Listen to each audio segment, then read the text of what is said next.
Welcome back to మనం TV. నేను మీ పవన్ బేస్వాడ. ప్రస్తుతం ఉన్న రోజుల్లో చిన్న పెద్ద అని తేడా లేకుండా అందరికీ మధుమేహం వచ్చేస్తోంది. అయితే ఈ షుగర్ స్థాయిలను గుర్తించాలంటే రక్తం తీసి గ్లూకోమీటర్తో పరీక్షించాల్సి ఉంటుంది. కానీ ఇప్పుడు ఆ అవసరమే లేకుండా కేవలం శ్వాసతోనే షుగర్ స్థాయిలను గుర్తించే పరికరాన్ని రూపొందించారు మధ్యప్రదేశ్లోని జటాశంకర్ త్రివేది ప్రభుత్వ కళాశాల ప్రొఫెసర్లు. ఈ మెషిన్లో ఒకసారి శ్వాసను ఊదగానే శరీరంలో ఉన్న షుగర్ స్థాయిలను సెకండ్లలో తెలుసుకోవచ్చని చెబుతున్నారు. ఇకపై పదే పదే డాక్టర్ దగ్గరకు వెళ్లాల్సిన పని లేకుండా ఈ పరికరం ఉపయోగపడుతుందని అంటున్నారు.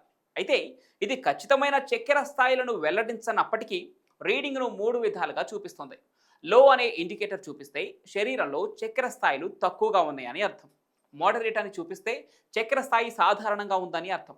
అదే హై ఇండికేటర్ చూపిస్తే ఎక్కువగా ఉందని అర్థం. అంటే డయాబెటీస్ వచ్చే అవకాశం ఉందని అర్థం.